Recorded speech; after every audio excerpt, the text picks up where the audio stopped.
Qué bendición poder orar, qué bendición poder tener comunión con Dios, no cuando partamos de este mundo y lleguemos a nuestra casa, sino desde ya poder experimentar lo que es estar en la presencia de Dios y saber que hay una paz, hay una provisión para este tiempo, para este día. Gracias a Dios por eso. Bueno, el día de hoy quiero compartir la segunda parte de lo que comenzamos hace 8 días con mi esposa Paola.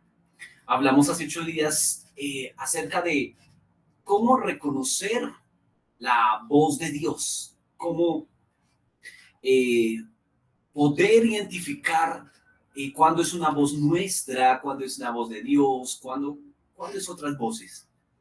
Y para ello dimos algunas pautas acerca de que todos podemos escuchar. Es el primer sentido que se desarrolla en el vientre de nuestra madre y, y es lo primero que se activa. El testimonio que da nuestro espíritu, el primero, para saber que somos salvos. Eso estudiamos acerca de cómo progresivamente empezamos a dejar de escuchar a Dios. No es instantáneo, sino que es progresivo, que se va perdiendo la audición espiritual y lo estudiamos con Adán. Y luego dimos dos tips, dos pautas para poderles ayudar a poder identificar esa voz del Señor. Y hablamos acerca de la disposición, como todo comienza a partir pusimos de ejemplo a Samuel, este niño, un niño que escogió estar dispuesto y sujetarse a una autoridad, que aunque no era un buen ejemplo de autoridad, se dispuso para obedecer, hubo un corazón dispuesto en él para querer oír. Y eso fue lo primero que hablamos, para oír hay que tener disposición. A algunos les es más fácil hablar, a otros les es más fácil el escuchar. Y es más fácil encontrar gente que le gusta hablar que encontrar gente que le gusta escuchar o oír. Así que el oír comienza con una disposición de querer estar quietos para recibir un mensaje de esa otra persona, en este caso del Señor. Y el otro factor del cual hablamos fue acerca de la intimidad. Hablamos acerca de Juan, el apóstol, cómo él hubo varios episodios que gracias a su intimidad con el Señor, cuando estuvo aquí hecho carne, pudo comunicar a otros. Y dimos ese mensaje. El íntimo siempre tiene algo que decir que otros no saben. Dimos el ejemplo de cómo él estuvo en la cena del Señor. El que supo quién entregaría al Señor fue Juan. Y luego Juan se lo comunicó a los otros. Vimos 3 niveles de audición a partir de un pasaje cuando el Señor va a ser entregado, va a entregar su vida en la cruz. Jesús hace una oración y Dios responde. Dios responde.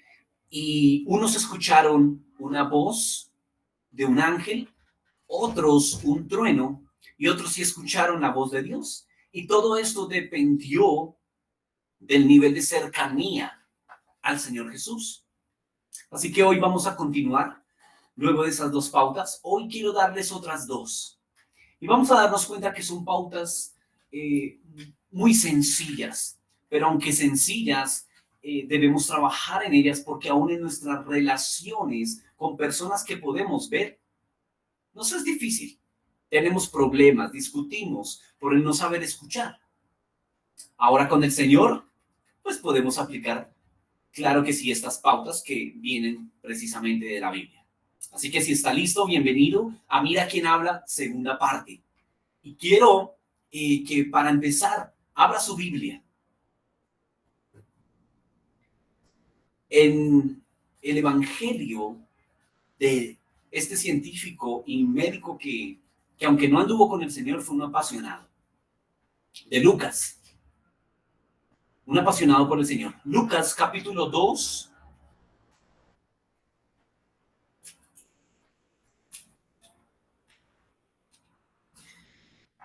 Y vamos a leer el versículo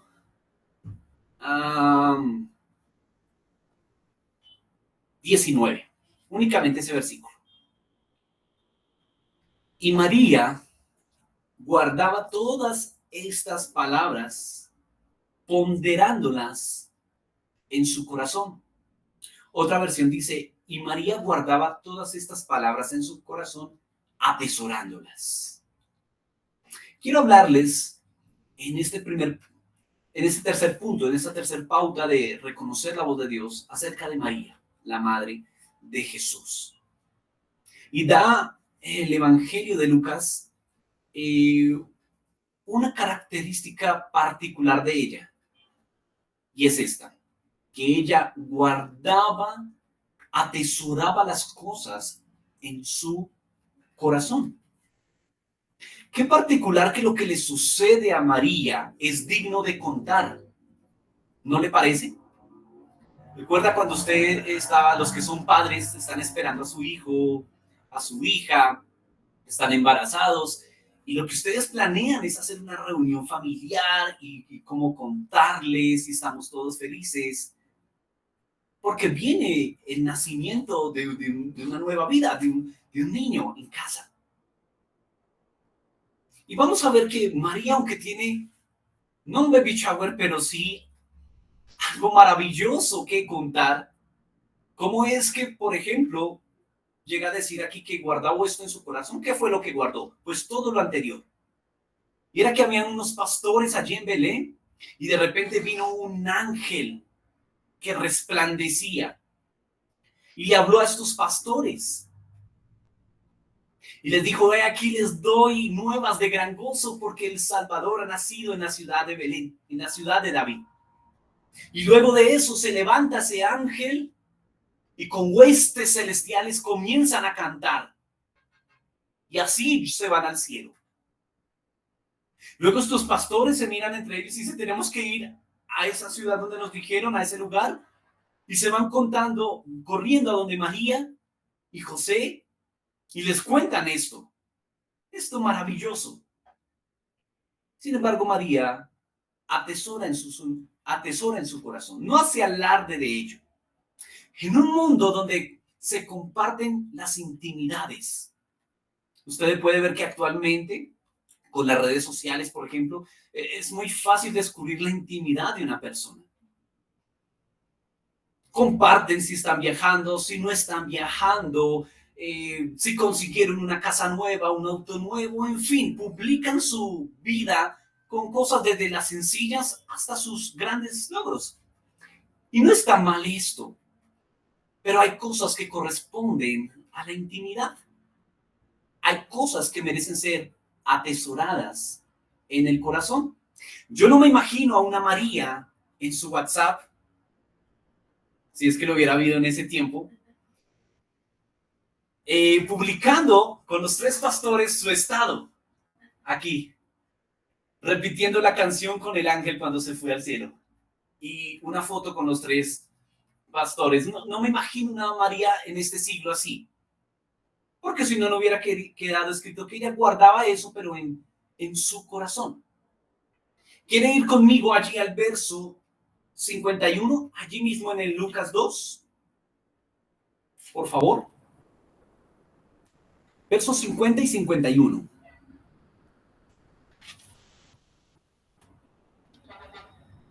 Dice, pero ellos son María y José. Pero ellos, María y José, no entendieron la palabra que les habló. Y descendió con ellos, habla de Jesús, y fue a Nazaret y estaba sujeto a ellos. Y su madre guardaba todas estas palabras en su corazón. Nuevamente, Lucas nos va a dejar esto allí escrito. Ella guardaba esto en su corazón. En esta ocasión, Jesús, a los 12 años de edad, estaba discutiendo ley con maestros en el templo. Y no solo eso, sino que los maestros fueron los maravillados por su inteligencia, por su sabiduría a tan corta edad. Y cuando es sorprendido por sus padres, por su madre y su padre adoptivo José, la respuesta que le da Jesús es, ¿Por qué me buscan? ¿No saben que en los negocios de mi padre me es necesario estar? Y aquí dice que ellos no entendieron esa respuesta. Pero María guardaba esto en su corazón. Y ustedes van a notar que el corazón de una madre siempre es exaltar a su hijo. Puede ser un hijo muy malo y la madre siempre va a hablar bien. El papá como que a veces habla bien, es como más, tiene más cabeza para hablar en eso, pero la mamá siempre habla bien. Puede ser un matón. Dice, saben, está muy bueno esta semana, solo he matado a 3. La mamá siempre va a hablar bien. Sin embargo, vamos a ver a María acá que, aunque ve un hijo inteligente, no está hablando y diciendo, hey, mire, si ve a mi hijo hablando con los de la ley, qué chino tan inteligente, es que ya terminó su posgrado allí en Jerusalén.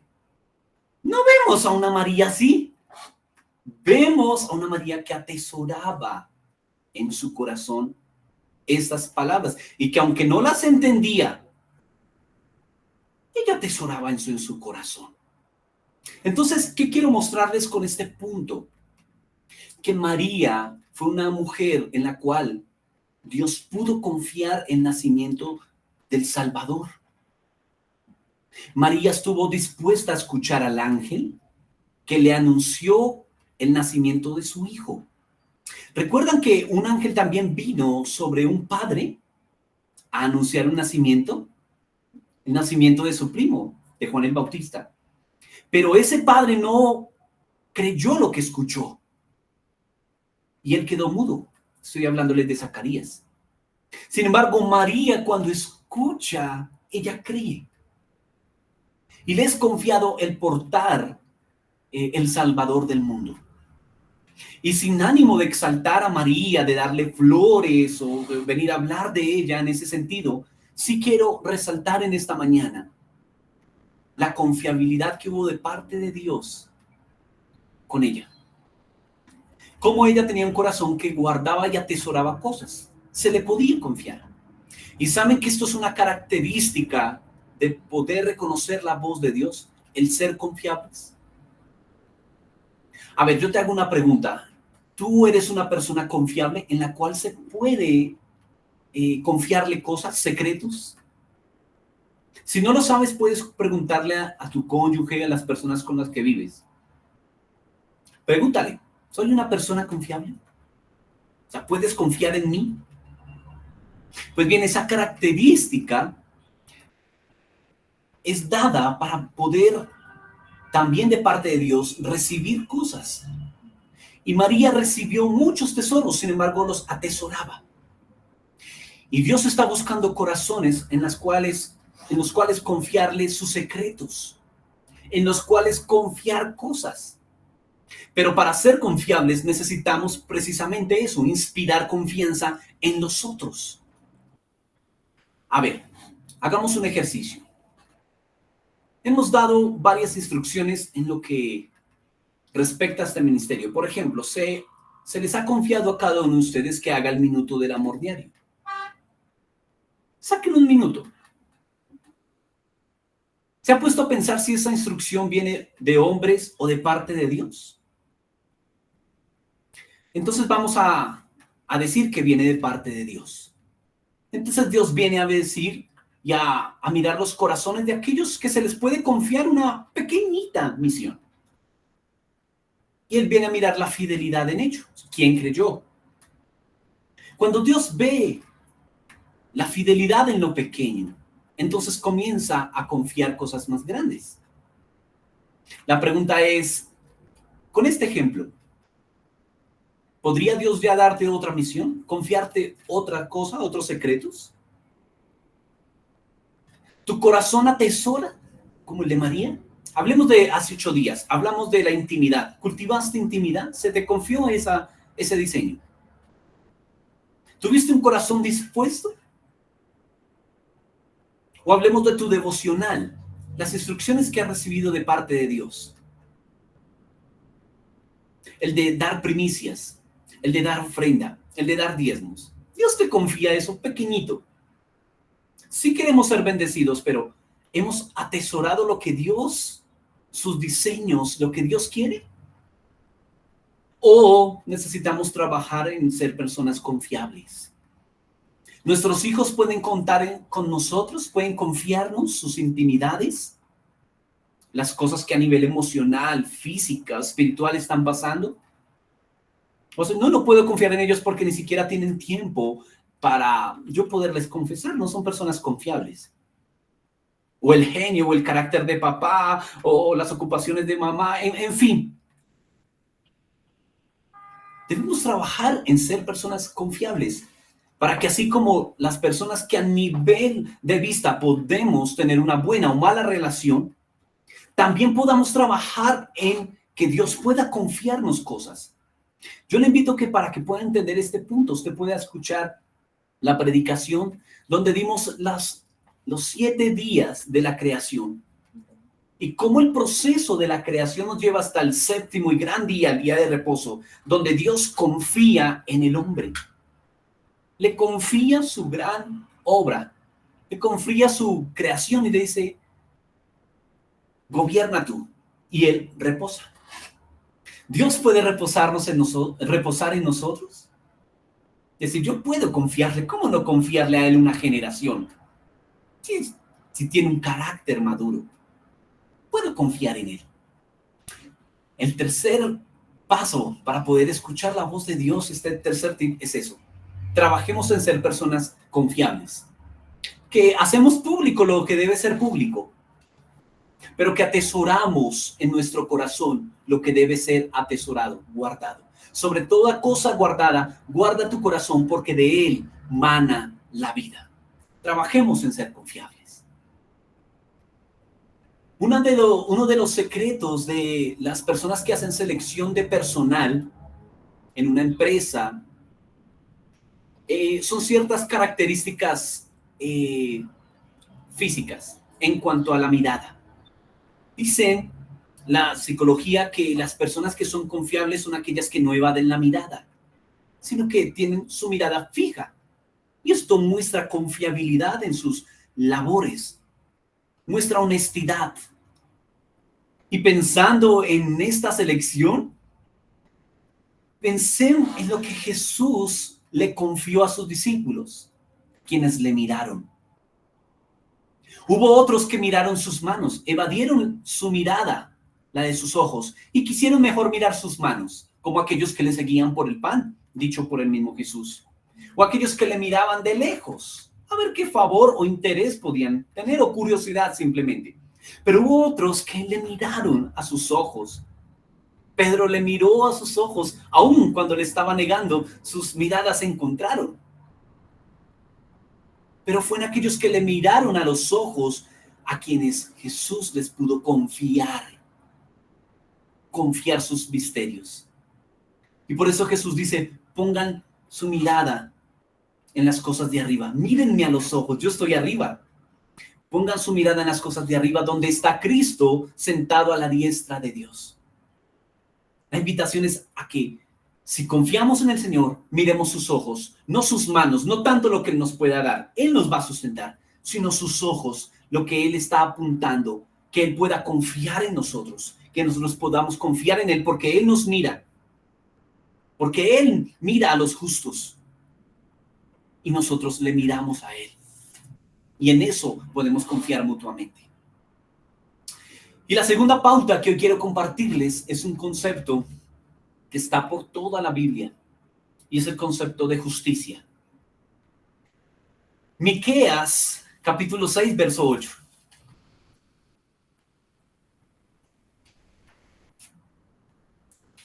Sí, Miqueas es el nombre de un libro, bueno, realmente de un profeta que escribió un pequeño libro en el Antiguo Testamento. Capítulo 6, verso 8. Dice, oh hombre, Él ha dicho de lo que es bueno, lo que Yahvé pide de ti. ¿Quieres saber qué pide Dios de ti? ¿Listos? Dice, solamente hacer justicia, amar la misericordia y andarte contento con tu Elohim. Vuelvo a leerlo. Oh hombre, Él ha dicho lo que es bueno, lo que Yahvé pide de ti. Solamente hacer justicia, uno, amar la misericordia y andarte contento con tu Elohim. Otra versión dice, y andar con humildad delante del Señor. Bueno, aquí nos está hablando de un concepto de justicia. ¿Quiénes ejercen justicia? Pues los jueces, ¿verdad? Un juez ejerce justicia. Y los jueces que a nivel de la tierra dan juicio, deciden la culpabilidad, la condena o la inocencia de alguien, a ellos les piden algo. A ellos les piden sacar sus emociones, sacar el corazón, sus sentimientos de su caso. ¿Para qué? Para que su juicio no se vea afectado, sino que sea un juicio justo. Sin embargo, en el reino de Dios, esto no es así. Siempre la justicia va amarrada, va de la mano con la misericordia. No podemos obrar en justicia en el reino de Dios sin la misericordia, sin la verdad. Cuando nosotros vamos a juzgar una situación, por ejemplo, pongamos un caso. Vamos a ver a alguien que está robando. Vimos a alguien que tomó un producto de una tienda y salió corriendo. ¿Cómo juzgas tú eso?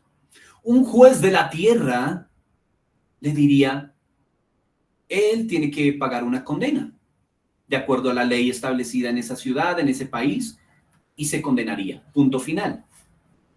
¿Cómo juzgas tú en Dios esa situación? Con justicia, por supuesto, pero con misericordia. ¿Cuál sería el juicio de Dios? Está mal que robes. ¿Por qué está mal que robes? Porque Dios dijo que no robáramos. No es bueno robar. Allí está la justicia, lo que Dios pide. Pero el amar misericordia, dice, pero lo que Dios también da en ese juicio es que si te arrepientes, alcanzarás misericordia. Y aquí hay un concepto en el cual nosotros podemos librarnos de ser religiosos, de ser legalistas. Y fue lo que le pasó a los fariseos, que ellos defendían el día de reposo y tantas cosas tan buenas, pero sin misericordia. Ellos encontraban a una mujer, por ejemplo, en adulterio, a un hombre, y deberían apedrearlo. Eso era cierto, eso era justo. Sin embargo, cuando aparece el amor, aparece Jesús, dice, el que esté libre de pecado, que tire la primera piedra. Jesús no anuló el mandamiento. ¿Por qué no tiraron la piedra? Podrían hacerlo. ¿Era justo que lo hicieran? Por supuesto, porque estaba escrito que una mujer o un hombre, alguien sorprendido en adulterio, fuera apedreado. Esa es la justicia. Pero aparece la misericordia, el amor. Y dicen, sí, eso es cierto, pero también el que esté libre de pecado tire la piedra. Y sabemos cómo terminó ese episodio, ¿verdad? Entonces hay un juicio donde aparece Cristo y muestra misericordia. Y es por eso que entender la cruz es vital para andar en justicia y en misericordia. En la cruz, Jesús pagó todo lo que justamente merecíamos nosotros: la muerte, la separación de Dios, la condenación. Allí lo pagó el Señor y quedó saldada toda nuestra deuda. Pero no solamente eso, sino que allí también, en la cruz del Calvario, nos dio una nueva posición. Nos amó y nos hizo hijos. Él pudo simplemente habernos perdonado y dejar su plan hasta ahí. Pero la cruz, el reino de Dios, es más que eso. Es perdón de pecados, pero también es que eres mi hijo, que tienes vida eterna, que hay coronas, que hay galardón para ti, que hay un propósito para ti. Entonces hay un juicio de tu pecado, pero también hay un propósito, hay una misericordia más allá. Y a veces entonces nosotros juzgamos una situación sin misericordia y vivimos entonces en odio y no en amor, no en misericordia. Y en eso nos volvemos legalistas, nos volvemos fariseos, juzgando lo que es bueno, pero sin misericordia, sin la oportunidad que Dios da día tras día, porque Él es fiel, porque Él es paciente, porque para siempre es su misericordia.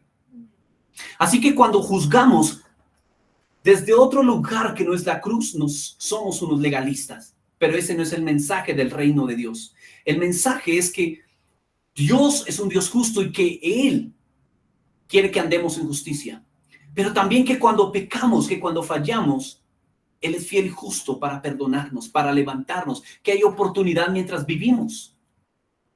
Y es por eso que algunos andan enojados con los que para ellos se portan mal.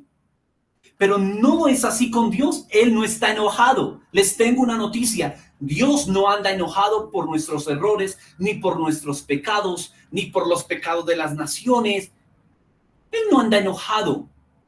¿Por qué? Porque para eso murió Jesús en la cruz. Él llevó la ira. Él bebió la copa de la ira de Dios. Así que todo el enojo por el pecado, todo el enojo por la maldad y por el cúmulo de cosas horribles que hemos hecho, que hacíamos antes, que de este momento se están haciendo, lo llevó Jesús en la cruz. Así que ese enojo de Dios se depositó en la cruz. Por tanto, Dios ya está satisfecho con el sacrificio de Jesús. Entonces, ¿cuál es la actitud de Jesús, de Dios ante el pecador? Bueno, entonces vamos a pecar porque Dios ya no está enojado. De ninguna manera. Dios está mirando al que persevera en el pecado.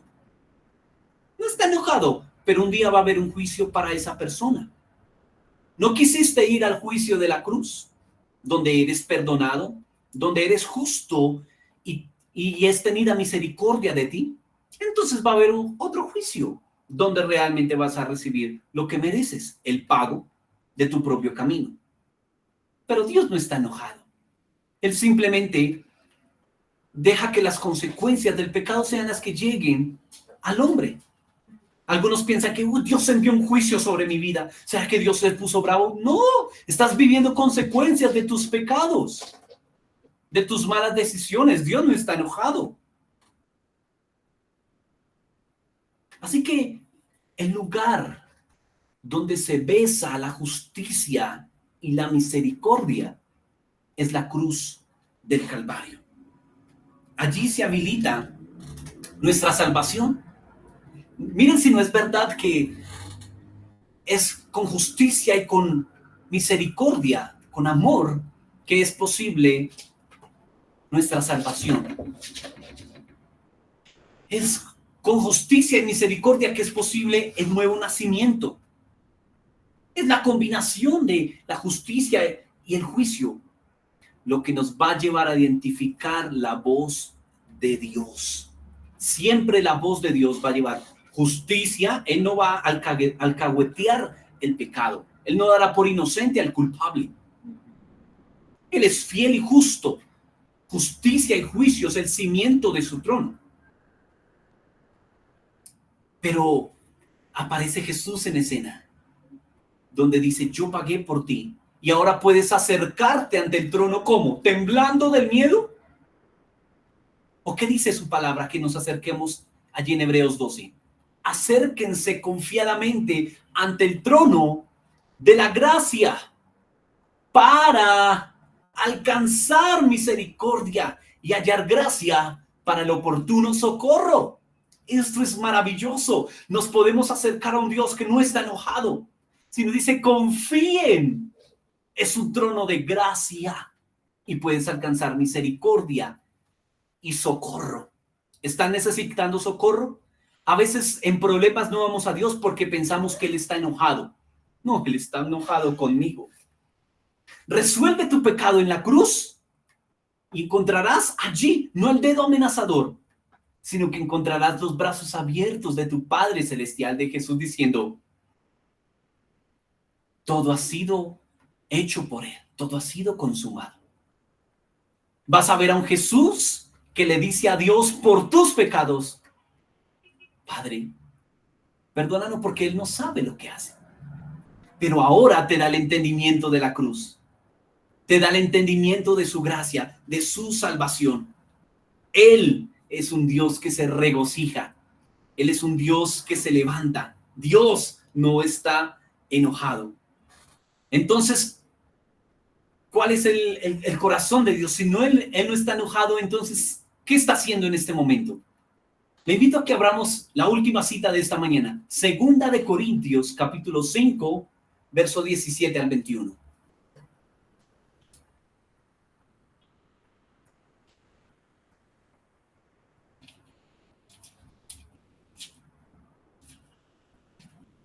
Segunda de Corintios 5, 17 al 21. Y es un verso muy conocido, ¿verdad? Dice, de modo que si alguno está en Cristo, nueva creación es. Las cosas viejas pasaron. Y aquí han sido hechas nuevas. Y todo esto proviene de Dios, quien nos reconcilió consigo mismo por Cristo y nos confió el servicio de la reconciliación. Esto es que Dios estaba en Cristo reconciliando al mundo consigo mismo, no tomándoles en cuenta sus delitos, y puso en nosotros la palabra de la reconciliación. Así que somos embajadores en nombre de Cristo, como si Dios rogara por medio de nosotros. Rogamos en nombre de Cristo, reconcíliense con Dios. Al que no conoció pecado, por nosotros lo hizo pecado, para que nosotros llegáramos a hacer justicia de Dios en él. ¡Wow! ¡Qué maravilla! Si alguno se ha dicho, ¿cuál es mi propósito? ¿Cuál es mi ministerio? Aquí está. Él te confió la reconciliación. Y cuando tú hablas la palabra del Señor, no eres tú, es Dios rogando en ti a todos los oyentes que reconcíliense con Cristo. Es eso lo que acabamos de leer. Ese es el anuncio de Dios en ti. ¿Tú has rogado al Señor? Dios también ruega. Lo acabamos de leer. ¿Cuál es el ruego de Dios?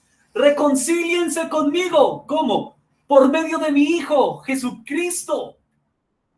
Si quieres saber qué está rogando Jesús ahora, por la reconciliación. ¿Qué es la reconciliación? Reconciliación, volver a conciliar. Hagan de cuenta que dos partes están enojadas. Pero cuando ninguna de las dos partes puede acceder la una a la otra, tiene que haber alguien en medio. Entonces Dios no podía acceder al hombre porque él decidió rebelarse y pecar. Es decir, hacer las cosas a su modo. Y el hombre ya no podía volver a Dios. Recuerden que Dios puso una espada en el Edén. No podía regresar a Adán y Eva. Había un juicio, una espada. Y Dios es santo y no puede habitar en el pecado. Entonces tenía que haber alguien que reconciliaran ambas partes y que dijera, Dios, puedes acercarte. ¿Por qué? Porque yo quité la barrera del pecado. Fui a la cruz. Entonces Dios puede acercarse al hombre por medio de Cristo.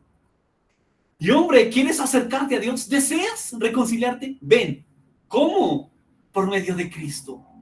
En Cristo está nuestra salvación. En Cristo está nuevas todas las cosas. Y eso es el anuncio de Dios para ti hoy. Si estás en Cristo, ¿alguno está en Cristo? Nueva criatura eres. Pero me siento viejo. Ven a Cristo y te vas a sentir nueva criatura. Pero he hecho muchas cosas malas. Eres nuevo. Las cosas viejas pasaron y todas son hechas nuevas. Él tiene el poder de hacer todo nuevamente. Y el anuncio es reconciliarnos con Él. Reconciliémonos con su propósito. Reconciliémonos con sus diseños. ¿Qué diseñó Él para la familia? A todos los que me escuchan, Él diseñó que fuera un hombre, una mujer y que hubiera hijos de ese matrimonio. Ese es su diseño.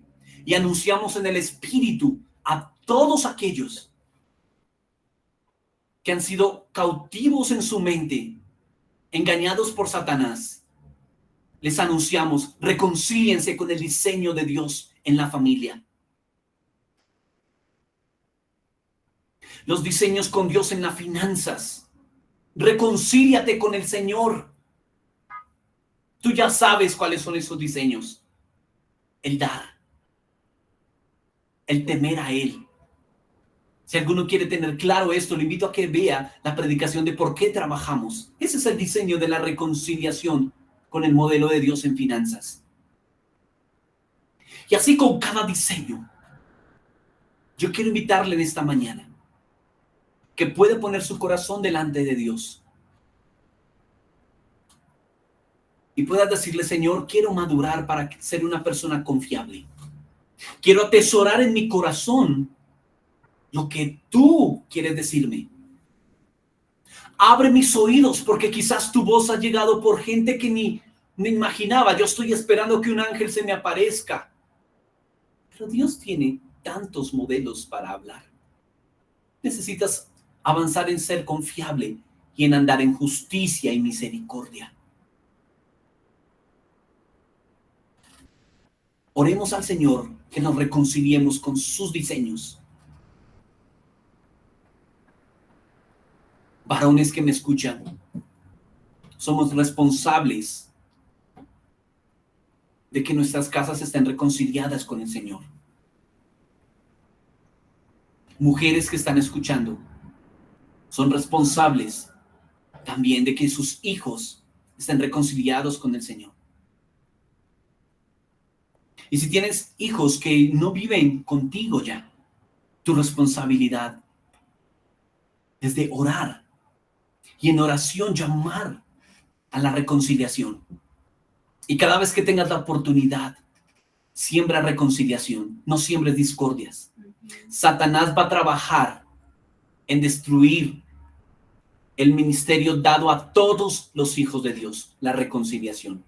Por eso en lo que él más trabaja es en sembrar enemistad, de que peleemos, que se dañe la unidad. Porque él sabe que en la reconciliación es la plataforma donde nos encontramos con Dios. Él va a sembrar de alguna manera celos, envidias, pleitos, para que la unidad se rompa y nos andemos reconciliados. Por eso Jesús dijo, donde estén dos o tres conciliados, dos o tres unidos, y eso soy yo. Por eso Jesús dijo, antes de llevar tu ofrenda, mira que estés conciliado. O en otras palabras, como él lo dijo, antes de llevar tu ofrenda al altar, déjala ahí y ve y concíliate con el que te ofendió. Porque él sabe el poder de la reconciliación, porque es Cristo el que reconcilia. ¿Quieres saber si estás en Cristo o no? Es fácil saberlo en este sentido. Sé el primero que concilia. Cuando tú dices, ¿por qué siempre yo soy el que tengo que conciliar? Es Cristo en ti. Pero es que yo soy el que siempre cede. Ese no eres tú, es Cristo en ti que te empuja y te dice, concilia, concilia. Y entonces el que no concilia se siente el mayor. Eso yo sabía que tenía que venir. Ese es el menor. Ese necesita ser nuevo, necesita reconciliarse con el Señor. Siempre Cristo, que no tenía que venir, fue el que pagó por nosotros y nos reconcilió. Dijo, acérquense. Pero nosotros fuimos los que te ofendimos, Jesús. No importa, saldada tu cuenta, acérquense confiadamente. Creo que vamos a dejar hasta ahí. Y vamos a orar. Y quiero que se unan a esta oración diciéndole, Padre, vamos, dígalo allí. Padre, quiero ser una persona confiable. Quiero que tú confíes en mí. Sé que te he defraudado una y otra vez. Pero hoy quiero proponerte que confíes en mí. Quiero atesorar tus palabras. A veces he tenido registro en mi mente y corazón de palabras que no valen la pena, que me han ofendido, palabras que me dijo un hombre, una mujer, un amigo, y las tengo ahí registradas, atesoradas, pero hoy las desecho. Vamos, desecha las palabras del hombre. A todo el que me escucha y está herido por palabras ofensivas de otros, hoy deséchenlas y decidan perdonar. Eso está ocupando espacio en tu memoria, allí en las gigas que Dios te dio. Eso está ocupando espacio. Desecha las palabras aún de los más allegados, de tu esposo, de tu esposa, de tus hijos. Desecha ese enojo, desecha esas palabras, quítalo. No hagas backup de eso, elimínalo. Y ahora comienza a valorar las palabras del Señor, a guardarlas. Haz backup en tu corazón, en tu mente. Séllalas en tu corazón y átalas a tu cuello. Haz ejercicios para recordarla.